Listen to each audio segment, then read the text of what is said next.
Session Plus Network.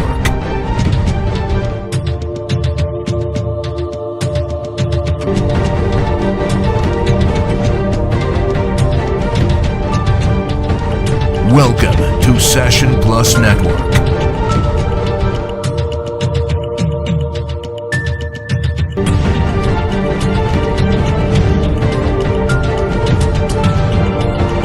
Welcome to Session Plus Network.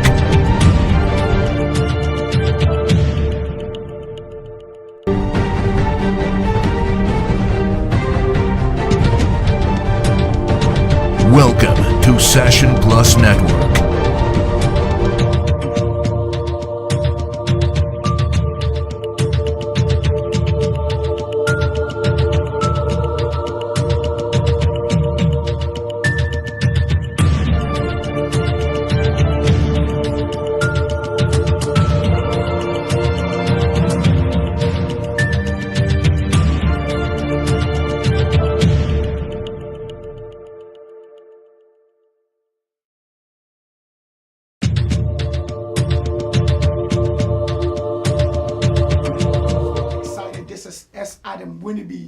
The psalmist of the city. I haven't used this for a very long time, but today I just wanted to bring it up. Matters in the kingdom.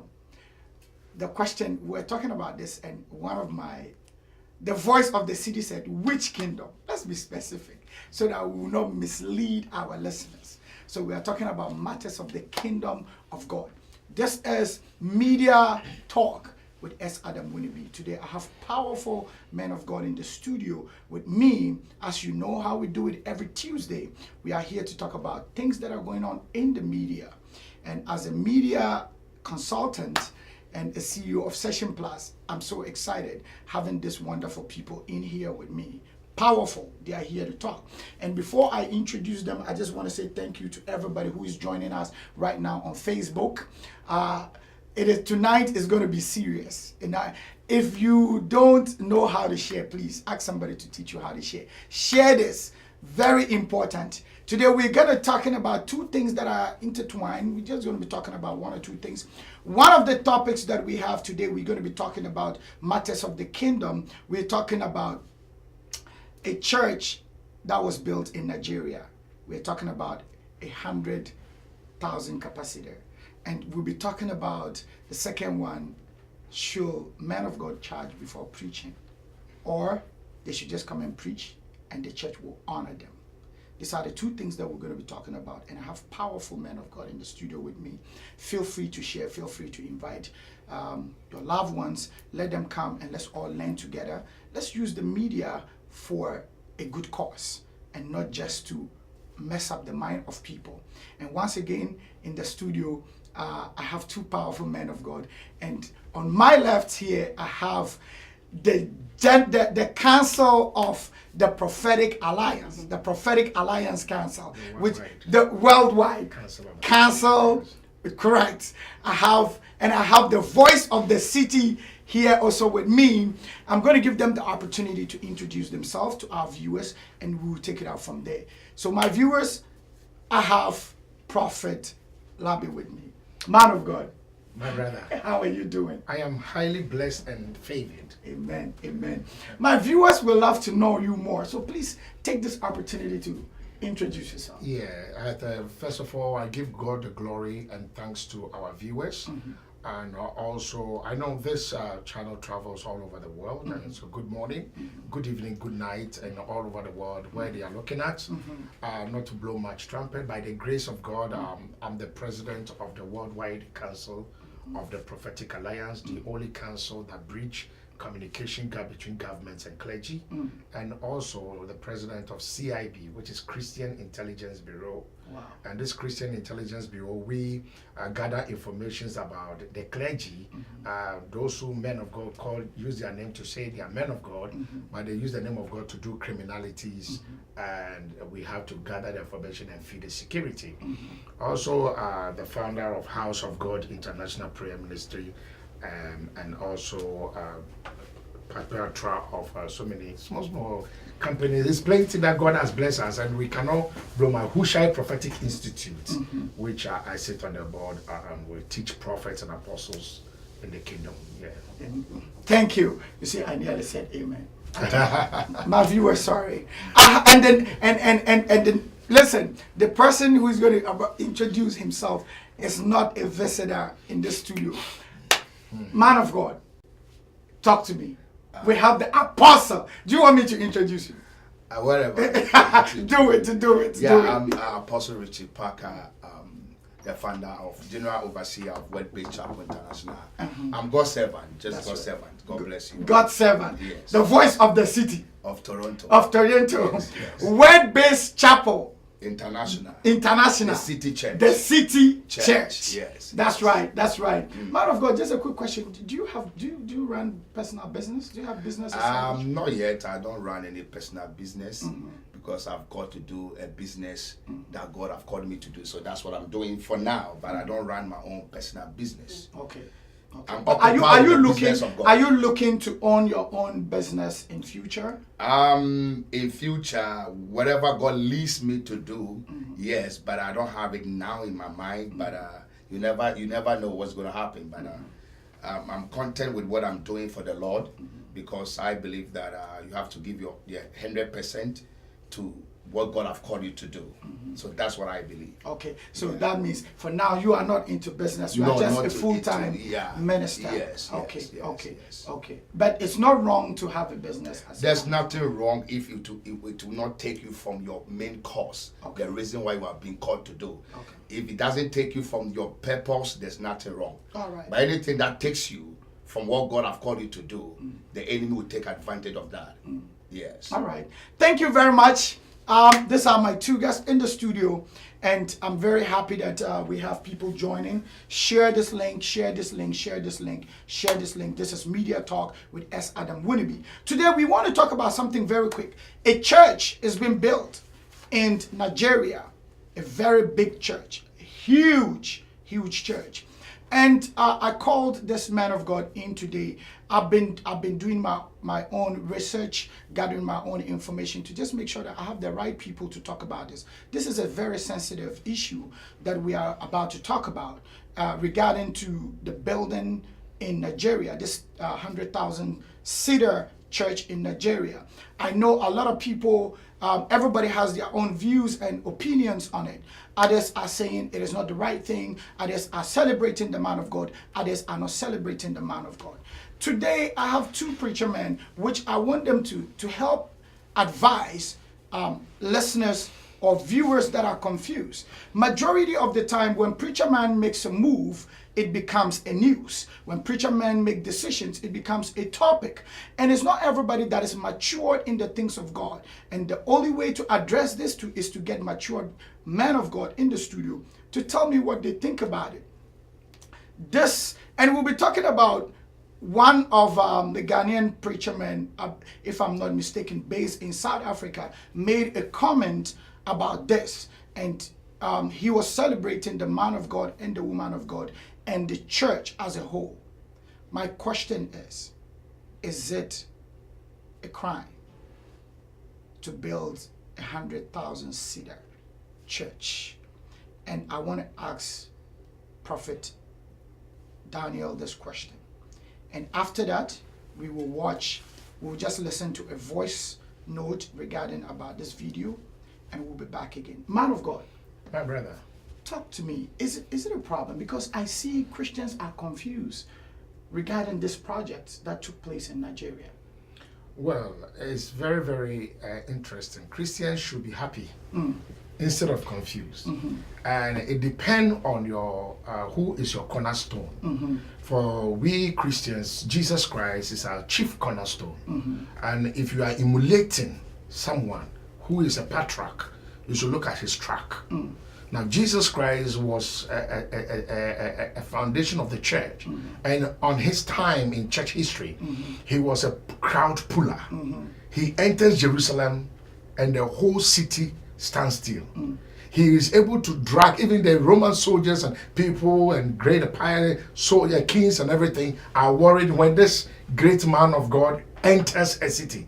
So he have to begin to carry the crowd outside city. And Bible said he make a point that he got to a point whereby the people that were following him, just followers, were 5,000 and above. That even food that they will eat is a problem. That he have to bless 3 loaves and 2 fishes to feed 5,000 and over. Now Peter, being the key of the ministry, emulating Christ, Acts chapter 2 down, he said, and the day Peter stood and spoke to the church, and he said, we are not drunk. This is a promise that has been said, that the gift of the Lord will come. And ABCD, when Peter spoke, Bible said Peter was able to get about 5,000, 3,000 capacity of people following him. And therefore Jesus said, if you believe in me and you trust in me, greater things will you also do. So coming to your question, if only Jesus Christ is the cornerstone, our ministry is without limitation. 5,000 or 10,000 is lesser. Yonggi Cho in China, his capacity is more than 20,000. And there are other places, Nigeria, that person's capacity is not the biggest. If you are putting Redeemed Church together, and you are putting other all nation churches together worldwide, or the main head office of Adeboye, look at the crowd. And so it is not a crime people drawing into a source of living waters. Okay. All right. So I want to hear from the voice of the city. Talk to me. God bless you for that question. Yeah. I also think that it's not a crime, because nowadays a lot of things are happening and going on when it comes to churches and pastors and the way we do things. So that has brought all these questions, because if the church focus on the purpose of the church, I don't think this question will even come on board.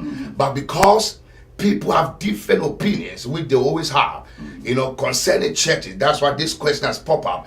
But it's not a crime. Now in the book of I think Luke chapter 5, if I'm not mistaken, Luke chapter 7 verse 5 going, there was a man that requested the help of Jesus Christ to come and pray for his servant, and the disciples made a comment that this man is worthy of your attention because he has built unto us a synagogue. One man alone. And you know the other religion, people do that.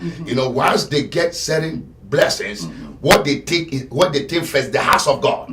But now the question is how big it is. That's right. Is that about the church or the building itself?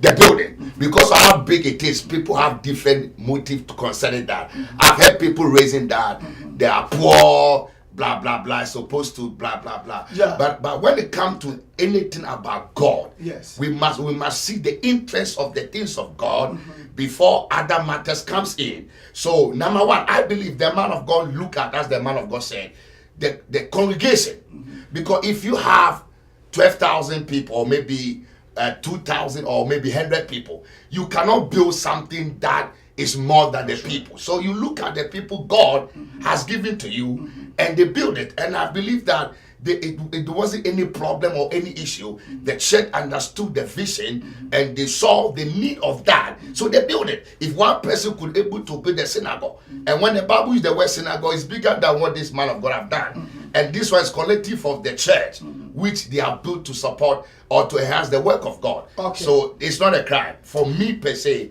the word crime is not a crime. Okay. I want us to listen to what Pastor Daniel Darko said. Okay. I believe you know him, right? Yeah, Okay. I know Okay. him. That's the right I've name. even spoken to him. Okay. This is a great man of God all the way in South Africa.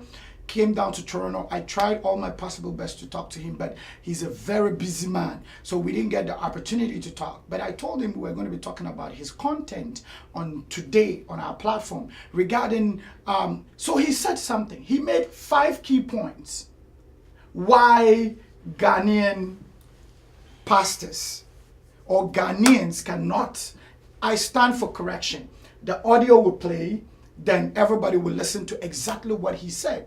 What he was saying was he was comparing Nigerian pastors and Ghanaian pastors, and how Nigerians and their pastors understand ministry and understand giving than Ghanaian pastors and Ghanaian congregation. So let's listen to this voice note. That is not his voice note. Let me clear this. It is not his voice note. It is his content that we took and we put a voice note on it. So please do not take this voice note and try to abuse it to all those who are watching. It is a content on Facebook that he spoke about. We took it and we made a voice note about it. So please, let's listen to this voice note. Congratulations to Dr. Paul and his wife. 5 reasons no Ghanaian church can do this or has done this. Number 1, this is a collective effort from both the pastors and the church, and he had the massive support of the people. Ghanaian members do not support their pastors and hate to see their pastors do well. Number 2, there are many great men of God in Ghana, but disloyalty among junior pastors and associates will not allow the church to grow this far. They will break away before you open your eyes. Too many small Ghanaian churches all over the world. Number 3, the focus of most Ghanaian preachers is centered around materialistic things and ego. Nigerian pastors are serious in leaving behind a legacy and making history. Number 4, we may be celebrating the pastors and wives. Let's also celebrate the congregation. They have sowed much money into this project. Nigerians don't need sermons on giving. They are generous people. Number 5, all the fathers and brothers and sons of Dr. Paul were at the ceremony in Ghana, except they were preaching, they won't be there. No support structure among pastors. Unhealthy competition, ego, and lies are among pastors. Congratulations once again to Dr. Paul. Naija no de carry last. All right. Thank you. Welcome back. All right. So that was a voice note. And the content is from one of the greatest minister in South Africa who made this comparison. And I want to hear what my panel is saying about this content. I know he himself said, I know they are going to bash me, they are going to attack me. He himself knows that it was something that was going to happen. So my first question, I know my panel listened to it. I know they have these questions. So the first thing I want to ask them, let's summarize this thing before we take it one at a time. What he said. Well, thank you very much. I, as a president of a World Council, a Prophetic Alliance, we travel a lot and we communicate with a lot of pastors across the board.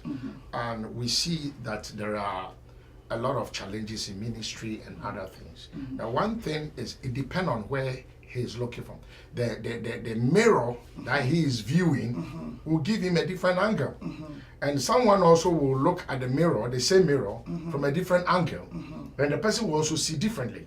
Now, don't forget that countries differ from the other. Continents differ from the other. Culture differ from the other. And look at the popularity of Nigeria and the popularity of Ghana. Ghana is about, if I'm being right, 26, 27 or 25 million people. Nigeria is clocking about that. 26 Thank you, million. 26 million people. Nigeria is clocking about 100 and something million people. Do you understand? And when you look at the diagram of the natural resources in the country, Nigeria is ahead of Ghana in oil and riches. Okay. Do you understand? Let's say oil, not all kind of mineral resources, but riches in oil. Nigeria was ahead of Ghana. Millions of dollars is no money to Nigerians than Ghanaians. And when you look at in content of ministry, we should not forget, when I was in London, I went to Westminster Abbey to do a research about diversity of church planting in ministry. You realize that the whole world, it is Africa, which is dense of 100% ministration of prophetic ministry.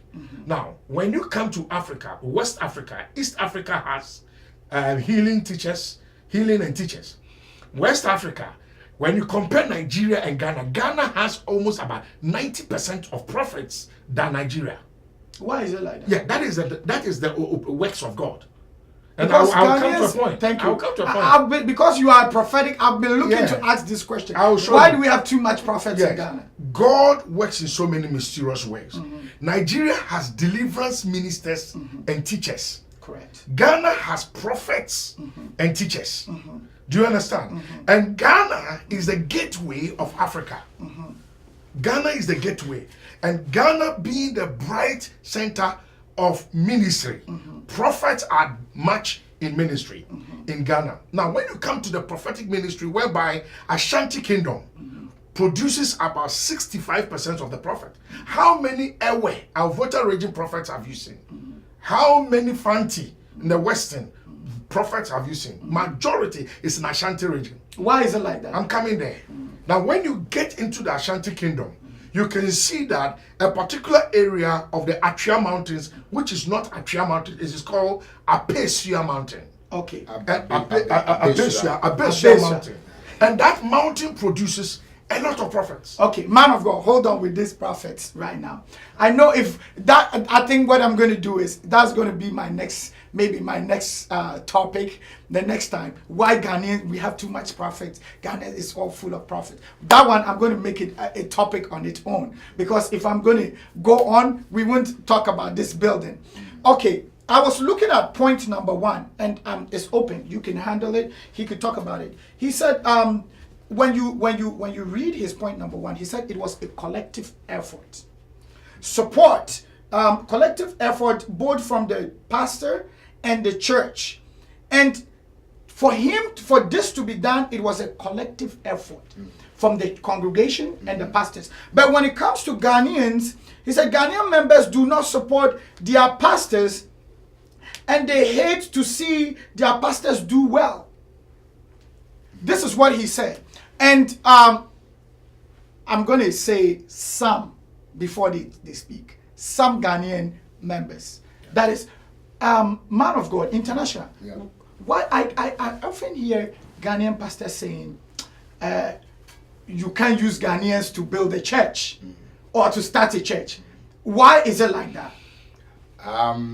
First of all, you can use them to build, You can use them to start or to build. to start, to build, and to finish. I like Okay. that. If you know how to handle them. handle them, because coming from the culture that we are coming from, you see, I've done a lot of studies concerning where these ethnic groups, because there are a lot of challenges, there are a lot of I am the best, this one the best, this coming from here. So the ethnic groups and the ethnic where we are coming from, there's a competition.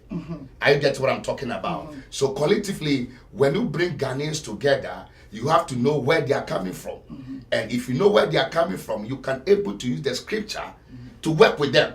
But if you don't know where they are coming from and you are not much matured, it's difficult for them to go with you. If you are not much matured, it's very, very difficult, because small things get them offended. If you are not strong, small thing will get them offended, And they will go. leave. And Ghanaians also believe in family. Right now, if I am not coming to your church, I will not allow my family member, or I will convince my family member not to also come to your church, or any Ghanaian member that I know. But the other people, some of them are not like that. When you have a problem with your husband, the wife will still come to your church because he knows that this is my, it's a relationship. That's right. But we Ghanaians, some of us are not like that. Okay. Once maybe the father is not in good time with you, maybe a friend is not good in time with you, you make sure the other friend doesn't come. I think that is something that we Ghanaians is going on, which we cannot run away from it. But the answer to that question is that you can start with them, you can be with them, and you can finish with them if you know what you have been called to do. How many Ghanaians do you have in your church? Now I have only, I would say three Ghanaians. Okay. Yes. But when I met you, you had a lot of Ghanaians. Yes, it is true. There were a lot of Ghanaians in the church, and something happened, and Ghanaians. Some of the Ghanaians read meaning to a lot of things. I get what we read meanings and we talk among ourselves without knowing the truth. Even when you go to social media, for instance, you see bloggers doing show about something that happened. they will not call you to ask that, oh, man of God, or Solomon, they will never. They will just jump in, Stop do their- blogging it. their own I'm not even going to catch you. Before we even talked about this issue, Yeah. I had to call the man of God who made this statement over and over, left him voice notes because I had to inform him before using his content. Yeah. Even though he wrote it on his Facebook, everybody saw it, people liked it, people commented, I still needed to inform him that I was going to use his content to find out why the Ghanaians are complaining. So continue. Sorry to cut you. Let me come to the whatever, the building. Correct. Yeah, as the man of God was Yes. saying. So you see what now- I want you to address the first point. Okay. He said in his point, he said it was a collective effort. Yeah. So basically we're talking about support from the church and from the man of God. Yeah. He's talking about Nigerians. Yeah. Then he came down to Ghanaians and said, Ghanaians do not support their preach. They don't support pastors, and they don't want to see their pastors do well. I think one Archbishop also made this statement. Thank you very much. I was looking for that tape of Archbishop to play it because Archbishop also made a statement like that. Yeah, made a statement, and I think that's something that is fan of we Ghanaians, you know, but it's not all. It's not all. Some people, some of the churches believe in their pastors and they support their pastors. It's because, you see, our foundation, where we are coming from, the foundation, the things that we raised up with, we were not raised. I spoke to one Nigeria guy who told me that they believe in bigger things. You know what I mean? They believe in bigger things. Even when they don't have the money, they believe that they can invest to it. But we Ghanaians, like, we are afraid to take a certain risk. I get what I'm saying. So when you're able to do that, you see other people fighting you and bringing you down because you want to do something that is not usual among the community that we are coming from. Even when Archbishop started his building, people were talking about it. But when you go to Nigeria, it just, excuse my language, maybe young preacher church is like that. When you go to Nigeria, young preacher church is like that. Yeah. But in Ghana, it's a problem because we were not raised. We were not raised for that bigger things. I think let me come in. What did you say? What do you want to say? I'll come in to add to. Yeah. You see, in ministry, it depends on diversities, areas you find yourself. Now, Nigerians, as my brother is saying, that one man of God said they believe in bigger things. Okay? Jesus Christ saw Nathanael. And when Philip was inviting him, he said, yes, a true what? A true Nazarite. Someone, a true Jew. A person who believes in prophecy. There are people that when you use prophetic, they will not buy into it. But there are some, when you use prophetic, they will buy into it. There are some, when you use miracle, they will buy into it. But there are some, if you use miracle, they will not buy into it. Correct. Now, it depends on the faith, how the countries are trained. Ghanaians are very knowledgeable in spiritual things. Let me tell you, there is difference between believing demonic warfare and know that God will make a miracle, I have faith, and technicalities. Now, in ministry, two people, one says that, oh, I'll put my money in. I let put the money in and everything will be fine. And we will buy a house, we'll buy a car and everything. And another man says that the money I'm going to put inside, who are the CEOs? Who are the beneficiaries? What are they going to benefit out of it? He's talking about technicalities. And another person is talking by facial, how he see the church just to run. Now, do you know a lot of people of the church do not know the technicalities of the church, that church are controlled by executive board, CEO, director, secretary, management, registration is registered in the registrar general. Now, when the church collapse, who are the beneficiaries of the properties of the churches? Must it get to that level? No, as a church? let me tell you as a church. No, Because I like your point. the reason why I'm saying that is that when you go to a Ghanaian person's house and you wanted to pray for her, straight ahead when you pray, he will tell you that, Pastor, I have an anointing here. Anoint the doors and the Anointing oil, and the anointing oil. Can you anoint the doors for me? Now, when you go to a Nigerian house and you pray for the Nigerian, when you finish, He will not tell you, oh, Pastor, I have oil here, please come and anoint my door. There are two different things. Why? One is deep, and the other is not deep. I'm not saying that Nigerians are, in quote, are not deep in ministry. But Nigerians believe that when I invest, it will grow. A Ghanaian also believe that I will invest, but we have to take our time. In politics, somebody said progressively. And another one said, do it instantly. Okay. So the question he was asking was, do we have to invest in church? Yes. We must invest. No, what I wanted to Can say you is that please sit a little bit? yeah, So for when the it second comes to the church who collapse, who will benefit. Once it comes like that, it means that the foundation was not built on the principles of God. That God is the head of the church. Jesus is the head of the church. So once we see, we have to be careful of the ideologies of the world into the church now. Because Jesus said, I will build my church and the gate of hell cannot prevail. Correct. So when we talk about the church of Jesus, we must not bring those comments, because once those comments come in, because that it means that the foundation was built on human understanding, whereby now it is going on where people build church and it become inheritance. That's where I have the problem from, because God has spoken to me that the ideology of the church must change now. Are you get what I'm talking about? Being a man of God, if I die, I must not. It's not a kingdom where when I die, my son has to come, and really? that is where we have the problem. That's where the problem is coming from. We have to set the structure that this is God's constitution. It says structure. Yes. He used the word structure because I'm coming. Let me finish. Let me finish. It's supposed to be based on the structure of God. Jesus said something. He asked a question. He said, whom do people say I am? People were giving different comment. And Peter was sweet into the spirit and said, thou art the Son of God. And Jesus said, flesh and blood did not reveal this to you, but my spirit. But this truth, but this revelation, I'll put my church. So now the church's purpose of these days have changed.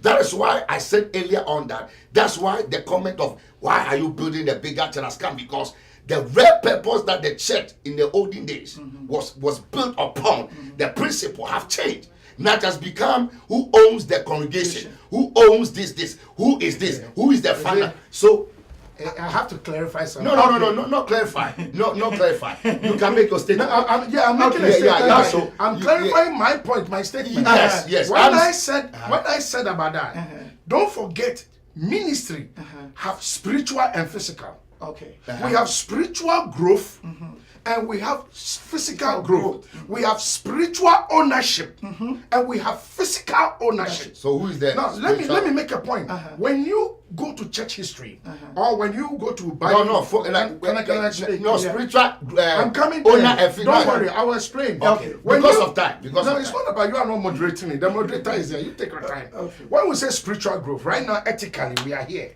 Who is the founder of the church? Jesus Christ. According to Revelation chapter 2, verse 5 down, he talks about he that holds the candlesticks and candle lamps and Christ Jesus. I am the chief cornerstone, as I said. Now, physically, when we are talking about who are the beneficiaries, physical beneficiaries, don't forget it's an NGO.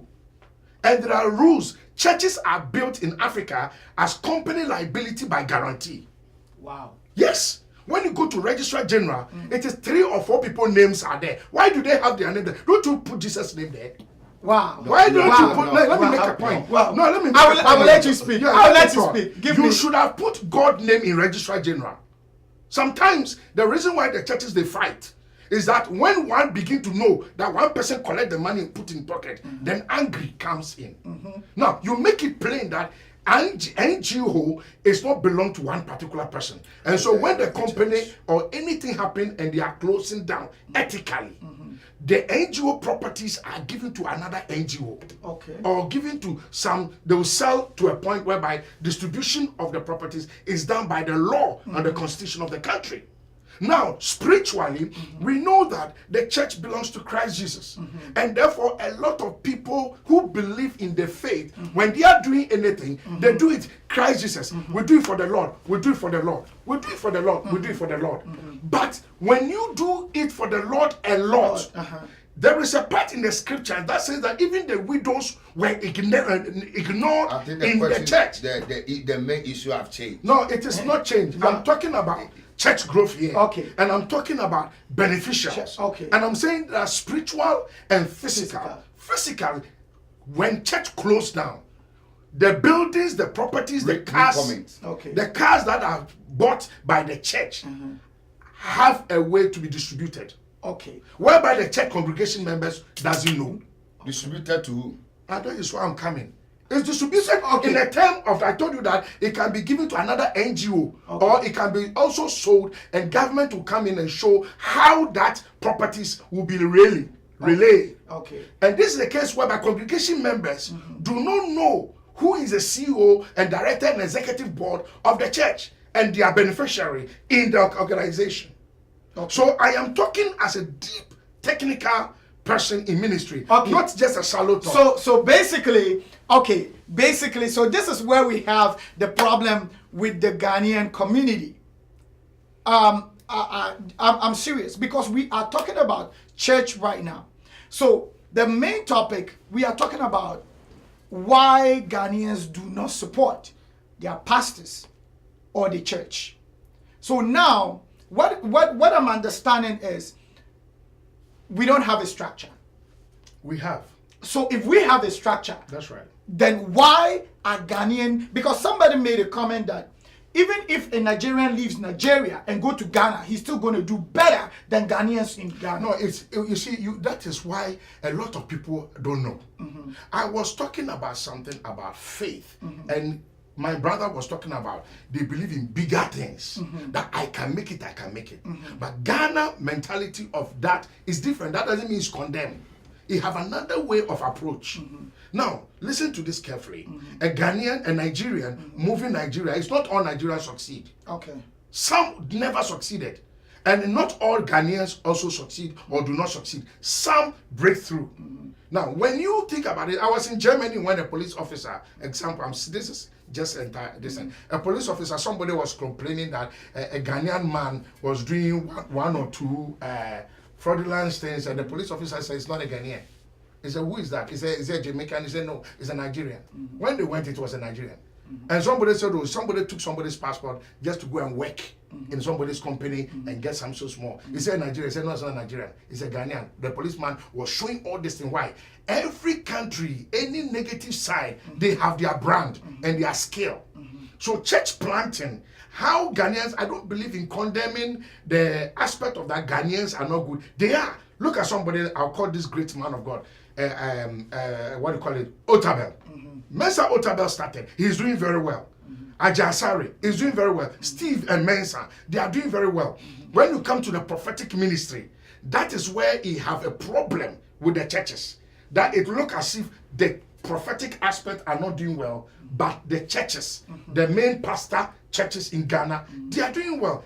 Every church must have a constitution. Every church must have structures. The structures of the church, and they govern by the structures. When somebody come and is having problems, then the person is not matured in the ministry, whereby that church need teaching to teach the people what is the role of an usher, what is the role of an prayer warrior, what is the role of the accountant. So remember this, in ministry there are organization aspect and the religious aspect. The organization aspect has an office of a secretary, and we have to employ a competent secretary, a competent accountant. There are certain churches today, they take some of the church members as an accountant who doesn't have qualifications. When you go and check, this work is not good. And the pastors or the leader doesn't allow the accountant to do the work the way he's supposed to. So when you come to administrating aspect of the church, that is where the problem is, not only the religion. So let me ask a question. So does it mean that Ghanaian pastors are lacking structure? No, I don't say that. No, okay. Because you are saying we have the spiritual aspect. That's right. And the physical aspect. That's right. Churches will employ professional accountants. That's right. Professional secretaries. And to run the ministry. That's right. Behind the scenes. That's right. They don't come up. Sometimes people don't even know. They don't even know. Okay. So we are talking about, I know we have people that are joining us, and I just want to recap this very quick. We will listen to an audio and we'll be back again. We are talking about the 100,000 capacity church that was built in Nigeria. A lot of people have their good comments, others have their bad comments. I came across a comment on Facebook about with one of the preacher men who is in South Africa, a Ghanaian, said why Ghanaian pastors cannot get to that level, because we don't have, Ghanaian preachers don't get enough support from their church members, and Ghanaians don't want to see their preacher men go far in life. And that was our first point that we're just talking about. I want us to listen to the video again, and I want my panel to listen to it very carefully. And let's take something out of it and let's talk about it. And to all those who are also watching, after this we'll be opening the phone lines. You can also call and contribute, because I see a lot of people that wants to contribute, and we will give everybody the opportunity to contribute. And if you also want to leave a comment, feel free, go ahead and leave a comment. This program is brought to you by Session Plus Inc., making you visible and accessible. Let's listen to the voice note and we'll be back again. Thank you very much. Congratulations to Dr. Paul and his wife. 5 reasons no Ghanaian church can do this or has done this. Number 1, this is a collective effort from both the pastors and the church, and he had the massive support of the people. Ghanaian members do not support their pastors and hate to see their pastors do well. Number 2, there are many great men of God in Ghana, but disloyalty among junior pastors and associates will not allow the church to grow this far. They will break away before you open your eyes. Too many small Ghanaian churches all over the world. Number 3, the focus of most Ghanaian preachers is centered around materialistic things and ego. Nigerian pastors are serious in leaving behind a legacy and making history. Number 4, we may be celebrating the pastors and wives. Let's also celebrate the congregation. They have sowed much money into this project. Nigerians don't need sermons on giving. They are generous people. Number 5, all the fathers and brothers and sons of Dr. Paul were at the ceremony in Ghana, except they were preaching, they won't be there. No support structure among pastors. Unhealthy competition, ego, and lies are among pastors. Congratulations once again to Dr. Paul. Naija no de carry last. Thank you very much. We are back again. This is Media Talk with S. Adam Winneby, and today I have a great panel in the studio with me. Today I'm enjoying this discussion because a lot of things are coming out. You know, a lot of people are watching. They don't even know that running a church, you have the spiritual side and the physical side. And to be honest with you, you can't do anything about this. A pastor cannot be an accountant. He cannot be the church secretary, and he cannot be certain things. So he need qualified people to do the job. That is what Prophet Labi was talking about. He was talking about the physical aspect of the church. And he said something, when you go register a church, you need, in Canada, if you're registering a church, they'll tell you need about 4 people to be on the list to register a church. So that means these 4 people have voice in your church. When things are not going right, they have the voice to tell you that let's put things in place. Because if the government is coming after you, my name will be mentioned. That is the physical part of it. I'm not going to talk about the spiritual side because I have spiritual people here who will talk about it. The second point that we want to talk about is the man of God said Ghana has great men of God. Great men of God Ghana has. But the problem is younger pastors break away so easily. Within 1 or 2, I'm out. I'm starting my own church. So if the church was growing up, that means you, the man of God, you have to start all over again. I know one man of God who comes to Canada more often, and he was telling me that his church has gone through a lot of breakaway 5 times. And he was telling me the reason why it happened because he travels a lot. So that is the second point the man of God is saying. He said, we have too much mushroom churches all over. We are breaking away. Anybody who starts seeing a little bit wants to start his own church. Anybody who can read the Bible a little bit wants to start his own church. That is one of the problems that the Ghanaian community or Ghanaians are facing, or Ghanaian preachermen are facing. Apostle Richard Kweku Obiniba Parker. What is your response to this? Yeah, God bless you. How did you start ministry?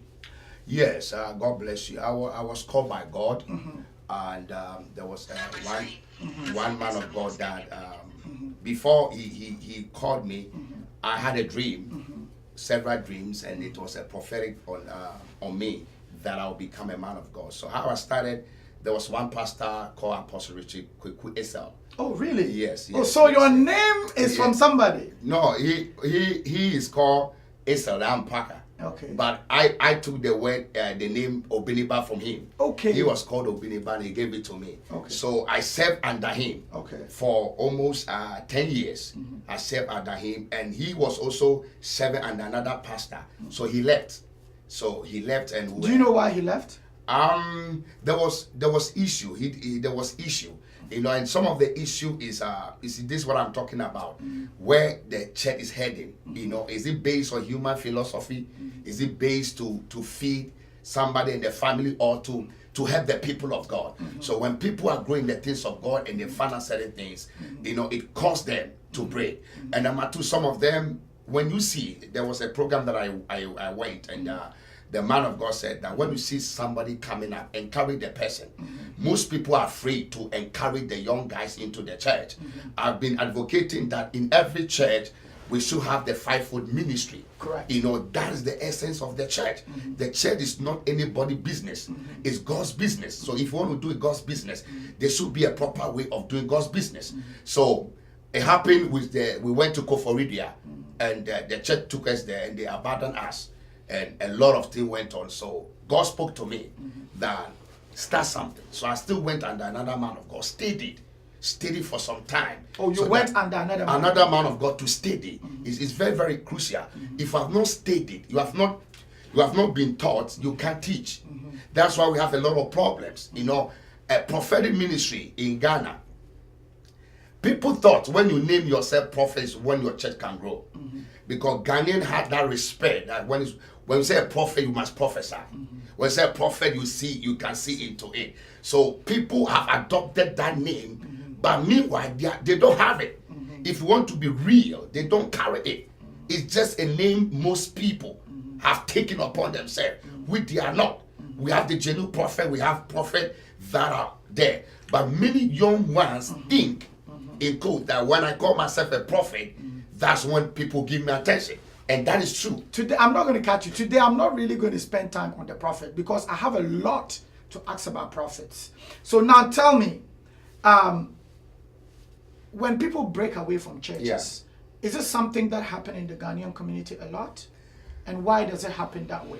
At times breaking, at times, they were breaking. Let me see. I want to be much careful because some things are divine for the benefit of the gospel, where the Spirit said that separate me and Barnabas for the benefit of the gospel. The gospel needs to be spread out. Are you getting what I'm talking about? So when they are correct system and the biblical way, if I'm going to maybe here, I know I'm not going to establish a church for myself. I'm going to continue what the Lord Jesus have said. So that conception of breaking out wouldn't come in because I am going to continue. But the breaking comes when some of the pastors, they are not allowed them to, because they have the gift. When you see somebody come in, also them, train them, open a branch for them, push them somewhere, and let them also go. Because when the person grows to a certain level, the two of them are going to be difficult to be under one local church. So it will be very, very important to usher them to another place to start to build, to continue the teachings of Jesus Christ, not in the name of a church. You see, once it becomes the name of the church, this is why a lot of problems come from. So when somebody grow, allow them to operate. Some of them have fear. Some of the churches, because of man-made structures. That's where I was coming from. Man-made structures. When they see that you have that gift, you will never able to give that chance because they are afraid. Let me ask you a quick question. Have you broken out of somebody's church before? I've never broken out from somebody's church. I've never. The pastor that trained me, I told him, he even told me, he blessed me. I have pictures to prove it. He blessed me and said, God has spoken to him that go and start what God has given to you. Go and continue what God has given to you. So I went to Koforidia, and that's where I started web-based Chapel International. So the man of God that I was serving under called me and said, this is what God have told him. Already I've heard it long time. And pastors were telling, break, go. I said, no, you can't break a kingdom to build a kingdom. Let it be in accordance of the directions of God. And when you move in that peace, blessings follow you. But when you move with struggle, because you are gifted, God has spoken to me, that's where a lot of people fail.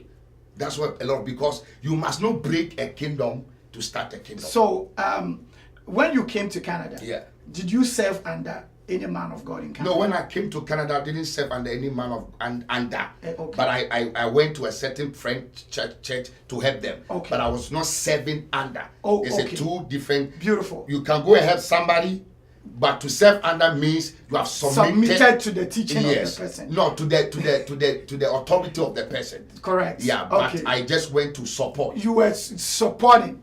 Meanwhile, I have my ministry back home. Okay. And that ministry was in me. Okay. Yes. So you were just supporting. Yes. So there's no way you broke away from anybody's church in no, Canada. No. You can't break. Let me say this emphatically. You can't break to build. Okay. It will never work. Mark it on the wall. Okay. You try, you come back. Okay. Because they are lost in the realms of the spirit. Okay. All right.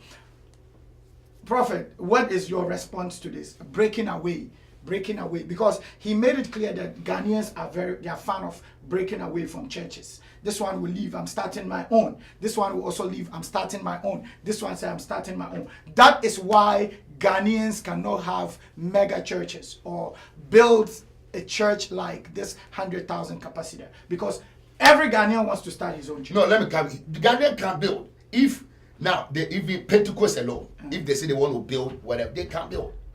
We can build that temple. It's easy to build.